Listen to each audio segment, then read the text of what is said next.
Hey guys, Kev here, and I got a fast 5 for you.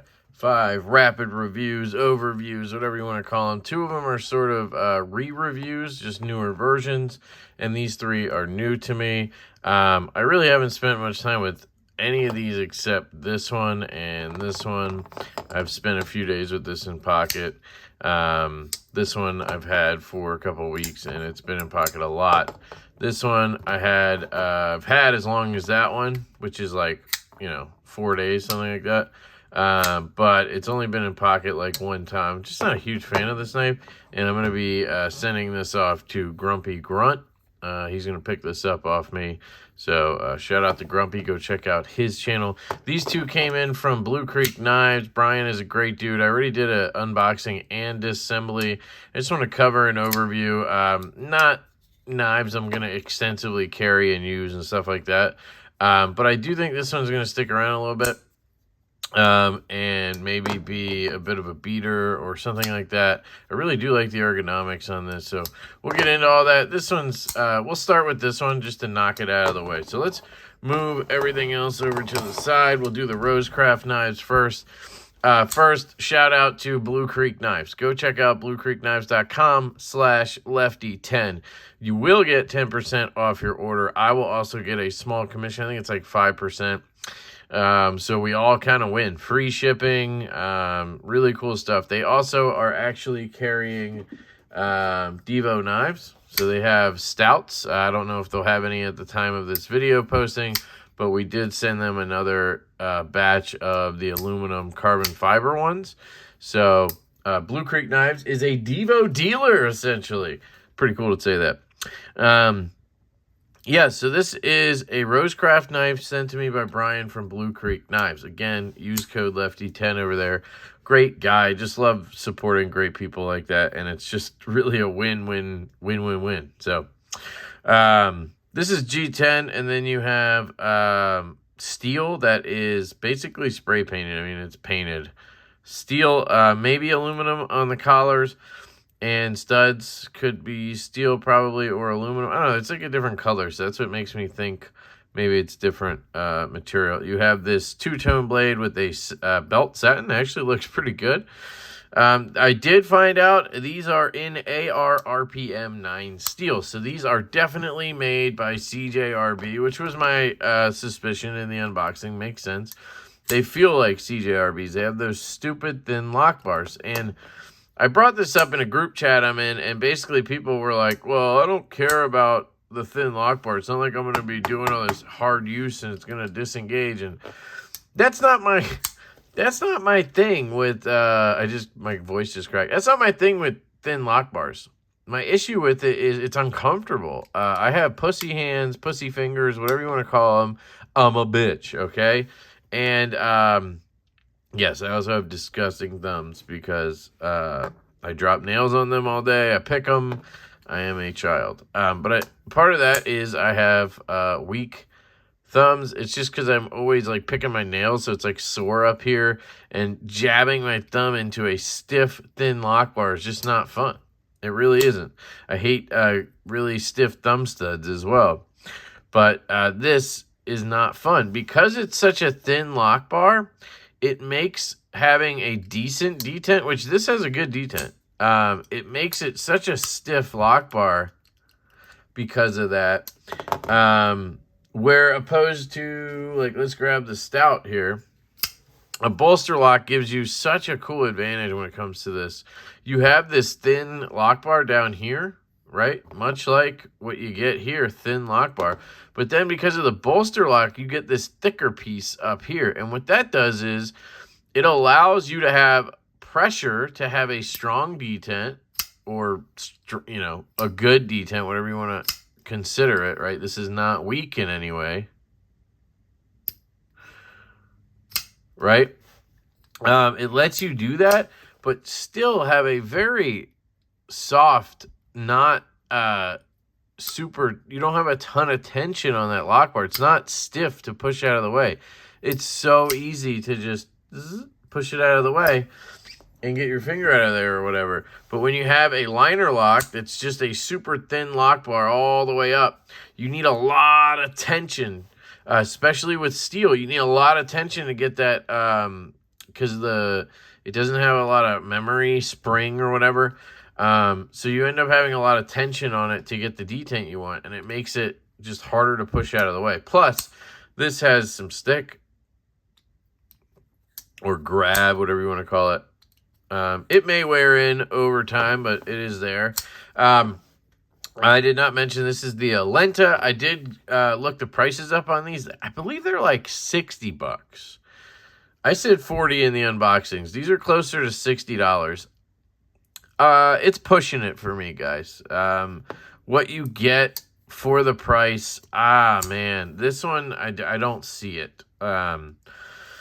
But maybe you do, right? You get the AR RPM 9. I will say that's a great steal for the price. I love AR RPM 9. Couldn't have chosen a better steal, so I got to give them big credit for that. G10, really nice. Ergos are not for me on this one. It's just not comfortable for me. I don't know if it's the swell or the hump, but it's just not lining up with my hand. So this design just really isn't for me, guys. It also sort of has, it's, I guess, a straight back, almost a trailing point. So, you know, for me doing my shipping labels, I did cut one out with this. Just, you know, not ideal. I got to get up here like this. I'm not pinch gripping it because I'm going to have all this in my wrist. Once I cleaned it and did all that stuff, I got the centering much better. You can see the tip is centered, but the blade isn't. It was basically rubbing when I got it, but it's much better now. I have it Loctited in place. Great action, great detent. I mean, they got that part covered. CJRB is good at that. But that's the rub, guys.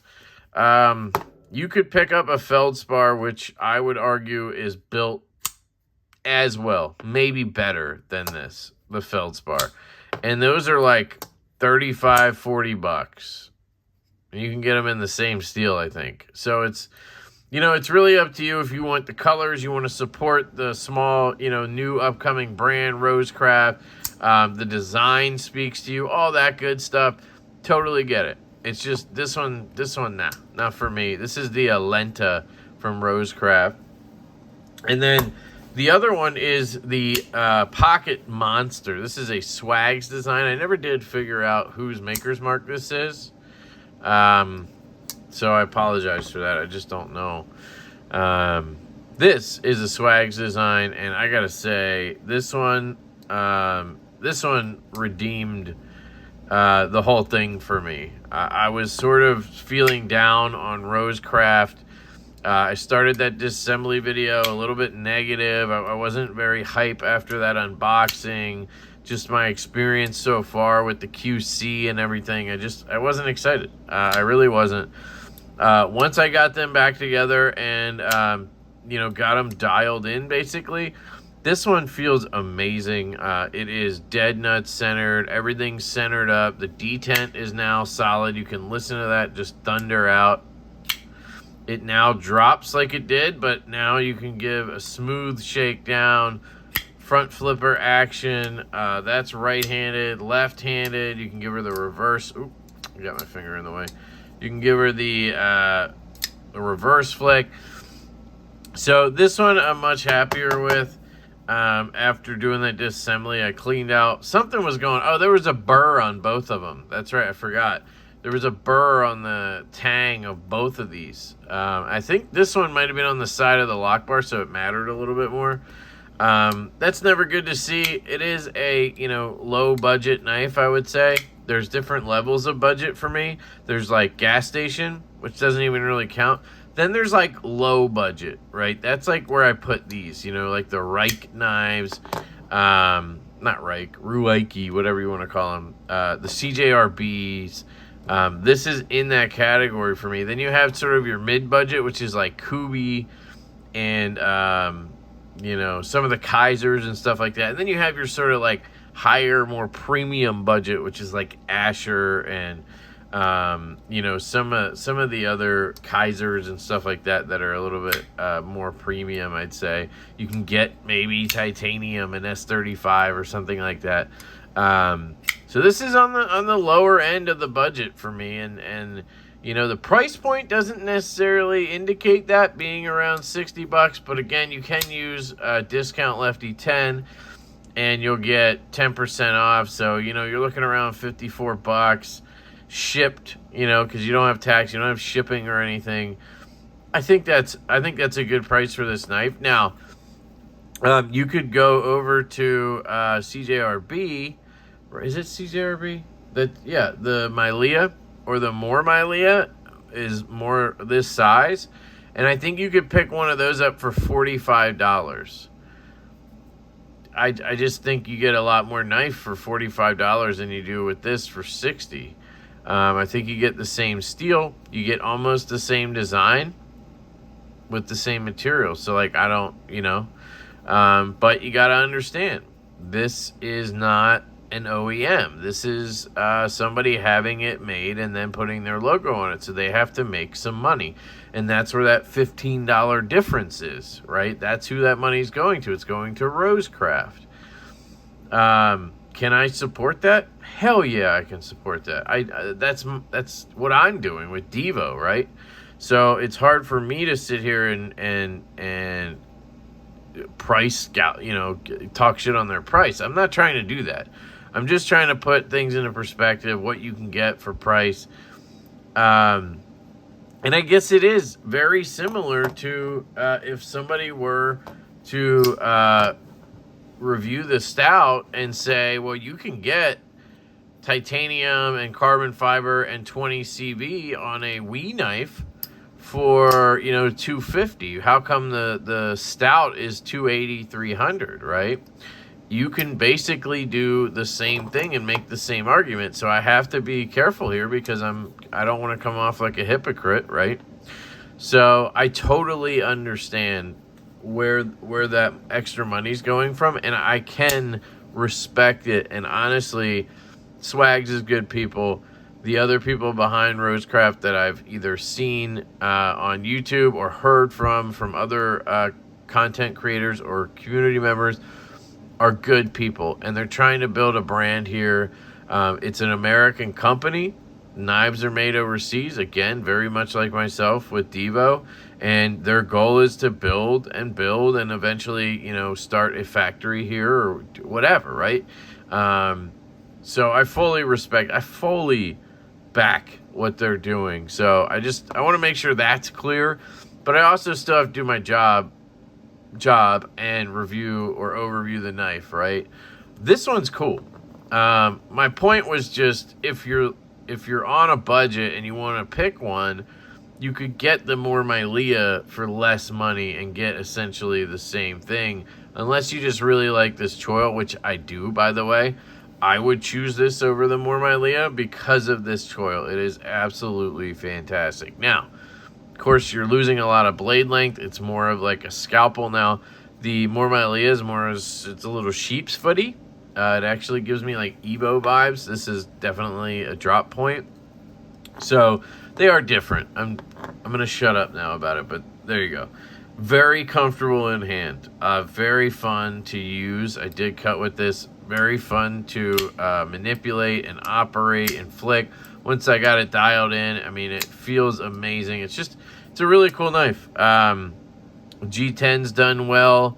The construction's very basic. I love the clip. Their clip is absolutely fantastic. So this is the Pocket Monster, and for me, this one redeemed the brand. It redeemed the experience for me. So I'm not in on the Alenta, but I'm really in on the Pocket Monster, and I'm glad this came my way. So thank you to Brian and Swaggs. Again, great job on this design. I love that it's inspired by the Milea, but it definitely has its own heartbeat and everything. It's really cool. So sweet knife. That is the Pocket Monster. Now we can get into a couple of the more premium knives. We have a Wii Knife here. This is the Baloo. They are running out of names over at Wii Knife Co. I think the next one's going to be called the Ariel, and it's going to be all blacked out. I actually did that joke as a reel, and then I deleted it because I thought I'd get freaking shredded for it. It's a joke. It's sarcasm. It's satire. Calm down in the comments, okay? That was funny. All right, that was funny. Anyway, this is the Baloo. What I love about this knife is the reversible clip. It looks so natural. This is perfect. This is how you do a reversible clip, guys. While we're here, I'll go ahead and reverse it back with my badass Get Good screwdriver. I actually ordered another one. This one they gifted to me with this awesome little base. It looks like a revolver. But I bought another one in titanium to, I don't know why. I wanted to gift Colin one, and I have a plain Jane sort of one. So I'm going to give him that one and then keep this other one I bought. Did you see that? Look at that. Inlay popping out. I guess it's held down by the clip screw. So this pops off, and then this flips around. Just has little notches in it. I mean, this is literally perfect, guys. Pops in like that. Clip screw goes through like that. You drive it in like so.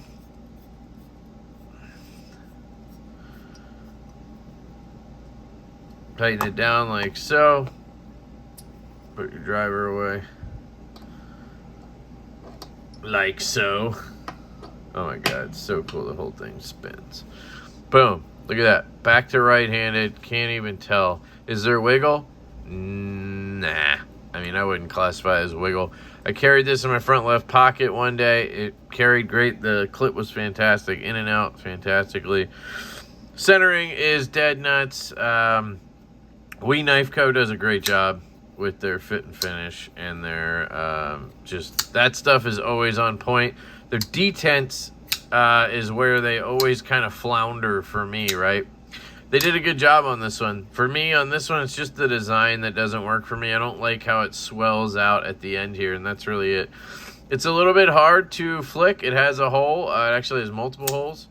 But if you're right-handed, it's going to be pretty tough to use. Left-handed does work pretty well. Again, ergonomically, it's fine. I just don't like how it swells down here. It just feels a little bit goofy in my hand. I prefer something that's a little more neutral all the way, or has choils or something. I don't know. It's not that great for me. I love the little holes. It does sort of have an interesting blade. It's kind of a spear point with the, I don't know, it's got a little bit of just something. I don't know how to explain it. It's a Ostap Hell design. It is a bead blasted 20 CB blade, and as Gideon Stuff has explained in his video, go check it out. Bead blasts must die. It is absolutely atrocious what is going on, and why we, the biggest culprit of this, continues to bead blast every freaking blade they can. I do not understand it. It's beyond me. Just stonewash the blades, or do a satin. It's really annoying to me because I will rust the knife, you know, regardless of the steel, because of the bead blast. It just opens those pores up. Anyway, they do a great job stonewashing the scales. Like, I just don't get it. It looks fantastic. You got this micarta that's very nicely done, very nicely finished. Nice Wii pivot. All that stuff is stock. They did not use the stock clip, which is cool. The action's good. I mean, it drops. You give it a shake. It's breaking in. I do wish the flipper tab came up and around. It does not, but it does catch pretty well. I can do the roll flicks. I can do the flick flicks. I've never tried the... Yeah, it's awkward. Can't get it. Can't get it to lock up. You can flick it. So, right-handed, you don't have much room, but you can get in there to flick it. Thumb flick is, you know, you could probably do it right-handed. I suck at that right-handed. Walking it out, yeah, not happening. Left-handed, you get a little more room there, and I can pop that pretty regularly, but I got no chance on the thumb. And then, of course, you have the same front flipper moves. It is a sort of bolster lock situation, frame lock, bolster lock. Very nicely done. Lock up, solid. No issues there. Yeah, overall, I mean, it drops to your nail, smooth shake. It's detent is perfect for the deployment methods. Lockup's great. So this one's cool. I think it's just not for me. But I think it is a cool knife. So if you're interested in the Baloo, I think it's worth checking out. Next up, we have the Wii Knives Mini Buster in a flamed tiger stripe ano and a bead blasted 20 CB blade. So this is a knife that I unboxed and I was confused, honestly. The detent felt light, and then the detent felt strong. And then after the video, I was satisfied with it. I kept flicking it. I carried it with me, and it felt super light again, like that. It almost like comes and goes. But what I did that night was I bent the lock bar in. I essentially bought the knife because this was a loaner from White Mountain Knives, and I was like so frustrated with the detent. I just messed with it, and I was like, I guess I'm just keeping it. So I bent the lock bar in, and now it's much harder to fail. I can do it, but it's usually because I pinch it or something. You know what I mean? Because I do this or something like that. But if I pull the tab, it locks up, right? And for the most part, you're going to pick it up and you're going to give it a good flick, right? It has such cool sounds. That lockup is just amazing. Now, I don't know if anybody's ever... I'm sure somebody's done a disassembly on this knife. Shit, I might have even done it. Dead centered. Coolest thing about this knife is the detent system. I never noticed this till I took it apart. The detent ball actually sits on top of the blade. So, there is no detent hole on this knife. Can you see that? There. That is the detent ball. It's actually not a ball. It's basically a steel rod cylinder, right, with a rounded end. So it's a cylinder, and it goes through here. This is the back end of it. It goes through and it has a rounded end, and it's showing on top. So it sits into the lock bar. So the top of that steel rod is essentially what it locks up on. Because I was wondering, I was like, yeah, okay, so it has the ball for detent, but is it just locking up on the titanium frame? I don't see an insert. Well, it actually sits on that cylinder. Does that make sense? It's really cool. But then for detent, it actually is on top of the tang of the blade. It sits in that little corner there. And that's basically the detent hole. It's actually incredible. And so it really acts like a traditional detent. You know, it feels like one and everything. But then when it locks up, it just has this really nice thwap. I've been told by Knife Nerdery that, and he may have a video on this knife, so that's one to check out. I've been told it's very similar to the Sharp by Design nub system, Brian Nadeau's system, but it is different. But they have a lot of similarities. But you get a really crisp break. You don't need a ton of lock bar pressure to make it feel like a good detent. And I'm just one of those people who does not want to be able to fail a knife. Even if it feels crispy just flipping it, I still, just in the back of my head, if I can fail it, it bugs me. So that's why I did that with the lock bar. And I think it's perfect now. Now, of course, it doesn't drop shut like it did before. It was more of a controlled close.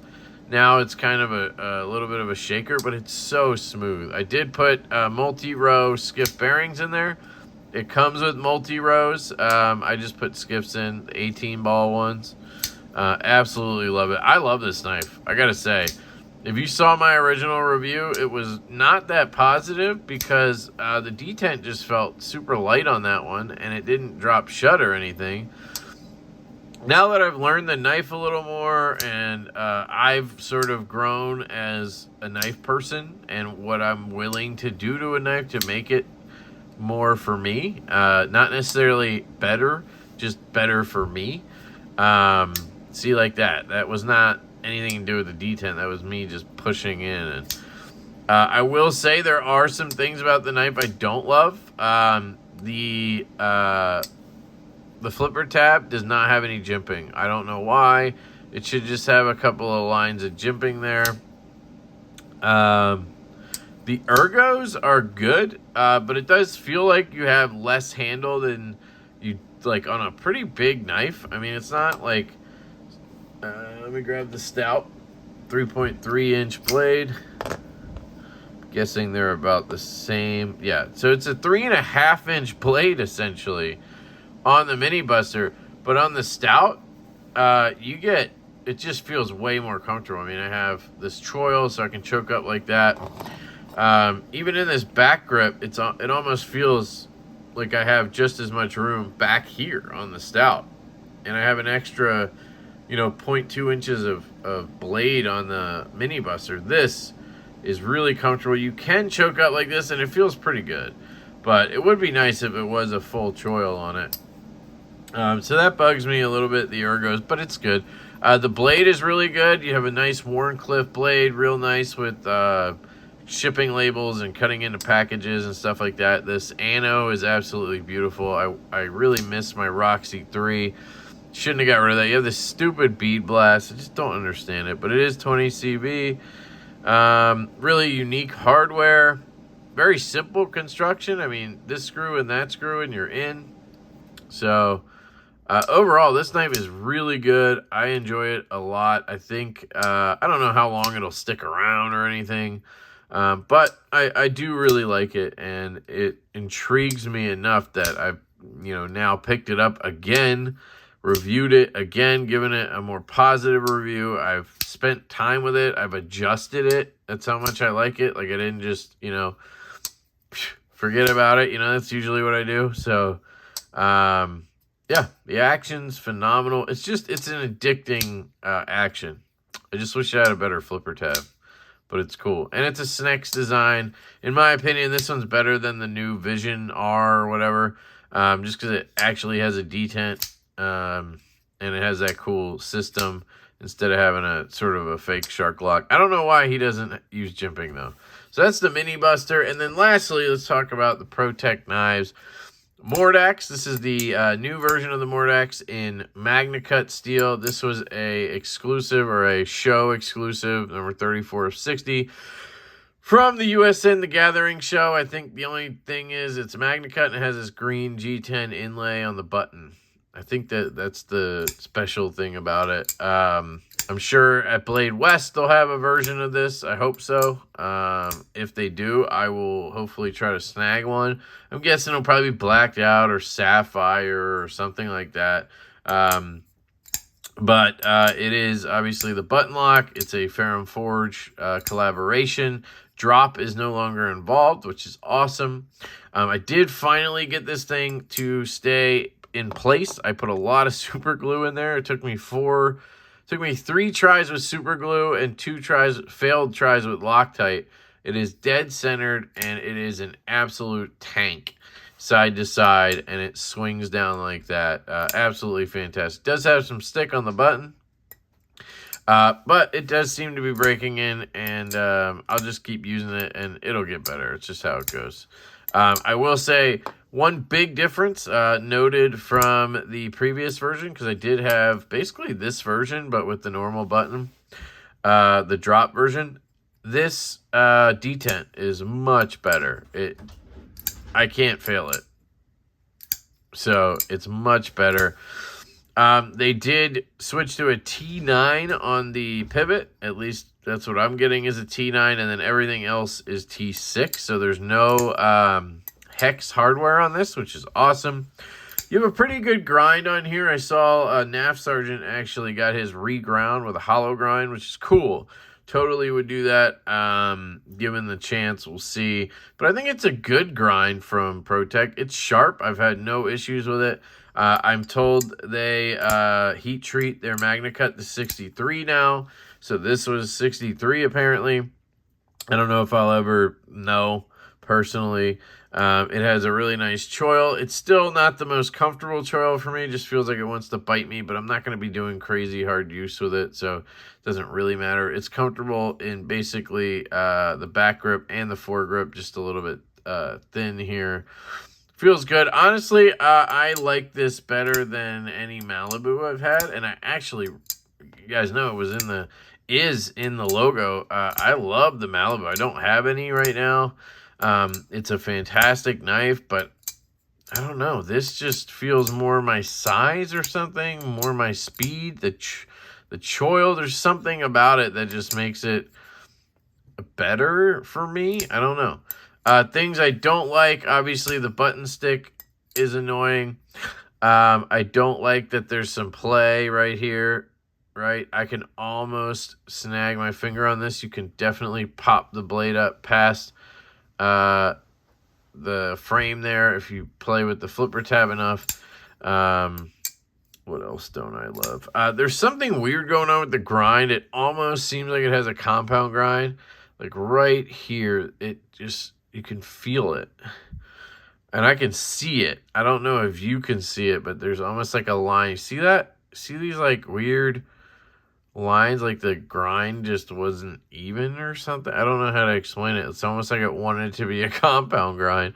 It is on both sides. It's more obvious on this side. It almost is like it bulbs out a little bit at that point. You see that? I know you can see it right there. But then on this side, you don't. So maybe a little bit there, but I don't know. I wonder if anybody knows, let me know what that could be. But yeah, I really like it. Somebody asked me if I had a crown spine. It does not. It's just because it's like a swedge at the top here. It looks cool, though, in my opinion. You have a sturdy tip. I really like it. I also hate this. I don't want this on my knife. It's kind of like billboarding. It's ugly. Whatever. It's there, but like it's pretty clean. And then it's got that on it. So at some point, I may, get this thing modded or something. But I don't know. I also just don't want to mess with it. I do have skiffs in here. 3/16, 1/16 skiffs. That's what the pivot basically tightened to oblivion. And it's still just an absolute guillotine on that button. So fantastic knife from Protech. I think they're around $200, something like that. Somebody picked this up for me at the show, so I don't know the exact price. Nice Protech clip, which works great. I carry this in my back left pocket. I've carried this. I've had it for, I don't know, a week and a half, maybe 2 weeks. And I've carried it 5 times since then, and that's mostly just because it was sitting Loctiting for like 3 or 4 of those days while I was trying to get Loctite to work before I just went to Uber glue method. So it would have been in pocket more. I don't know. I just want to pick it up. I want to put it in pocket. It's one of those knives. So yeah, that's the Protech Mordax. I'm sure I said Malibu like 5 times. And then we have the Wii Knives Mini Buster. We have the Wii Knives Baloo. We have the Rosecraft Pocket Monster. And then we have the Rosecraft Alenta Limited Edition. So shout out to Blue Creek Knives for these. Shout out to White Mountain Knives for these. Check out both of those websites. They're linked down below. You can use Lefty10 at either of those sites. Shout out to Protech Knives for this one, and Ben Belkin, actually, for picking this up for me at USN. Thank you. Check out Jack Wolf Knives. So that's it, guys. Let me know what you think down below. 5 knives in 30 minutes. That's pretty good for me. Love you guys. Hope you have an absolutely fantastic day, and I will catch you later.